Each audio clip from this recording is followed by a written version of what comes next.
안녕하십니까. 로열 스토리입니다. 오늘은 ADHD 생존 전략을 집중 탐구합니다. ADHD는 타고난 정신병이 아니라 천재병의 생존 본능입니다. ADHD는 후천적 사회 성격이 아니라 선천적 자연 행동입니다. ADHD는 원시 시대 수렵 채집의 생존 전략 DNA였습니다. 천재는 타고나지만 영재는 만들어집니다. ADHD는 위대한 인물의 특별한 행동입니다. 고대 사회에는 ADHD가 필요했습니다.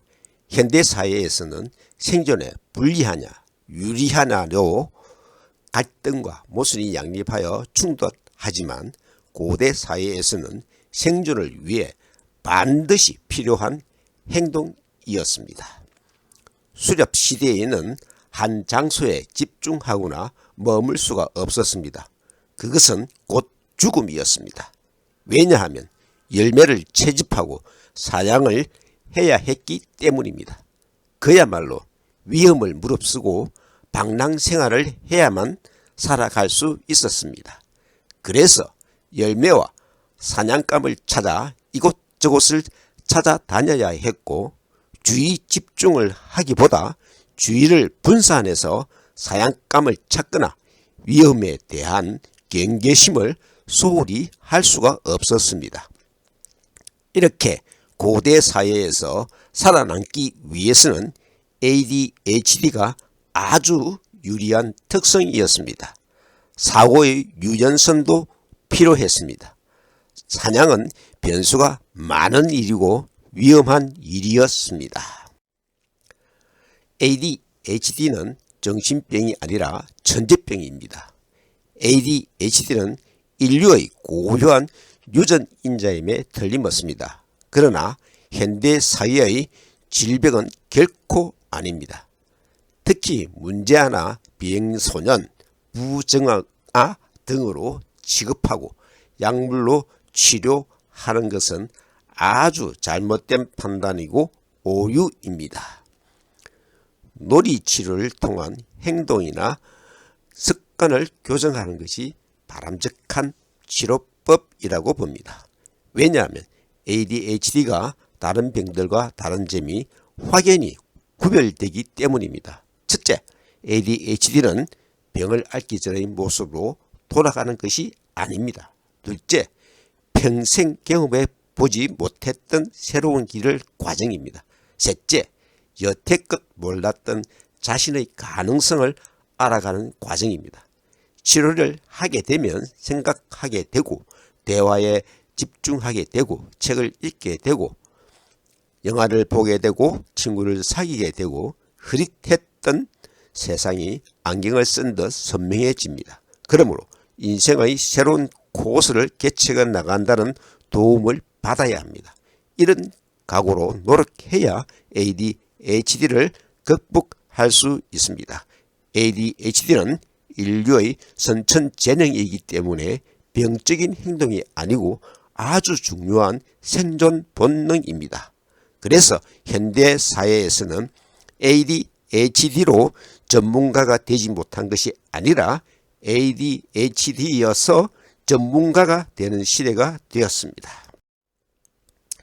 과잉 행동과 충동성은 어떤 힘을 얻기 위함이나 물건을 얻기 위함이 아니고 행위 자체가 목적이고 그것을 통한 스릴, 서스펜스, 긴장, 만족감이 목적입니다.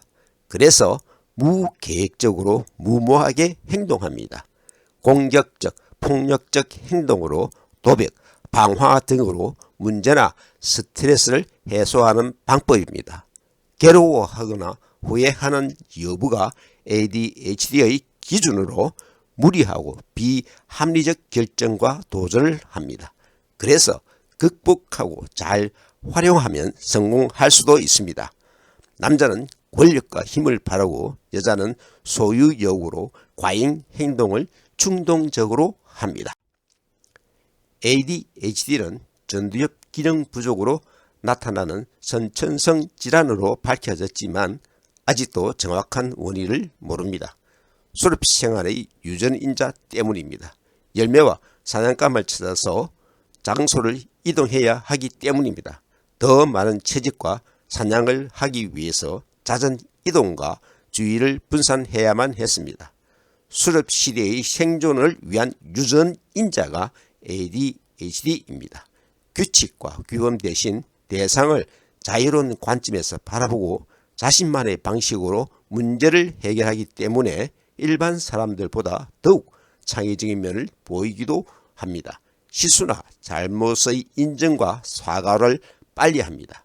자유로운 상상력이 풍부해서 첫째, 주의가 산만하다는 것은 새로운 것에 민감하고 주변의 변화를 잘 알아챌 수도 있다는 것이고, 둘째, 과잉 행동이나 충동성을 보인다는 것은 과감한 행동력과 실행력을 보일 수 있다는 것을 의미합니다. 그러므로 편견의 울타리를 걷어내고 산만한 아이에게 세심한 배려를 보여준다면 아이는 자라서 더욱 크고 놀라운 길을 보여줄지도 모릅니다. 가장 전형적인 ADHD 행동으로 레오나르도 다빈치를 꼽습니다. 화가로서 평생 완성하기 전에 다른 작품을 그리거나 다른 일을 함으로써 16편의 완성작만 남겼습니다. 심리학에서는 모나리자의 눈썹을 그리지 않은 것은 주의 집중력이 떨어져 깜빡 잊고 그리지 않았다고 합니다. 피카소, 고흐, 살바도르 달리, 모차르트, 아인슈타인, 에디슨, 바브르, 조지 부시, 케네디, 올림픽 수영 8관왕, 펠프스, 처칠, 히틀러, 나폴레옹 등도 모두 ADHD 장애를 겪었다고 합니다. 천재는 타고나지만 영재는 만들어집니다. 궁금하시면 댓글과 이메일로 질문 바랍니다. 구독과 좋아요는 힘이 됩니다. 감사합니다.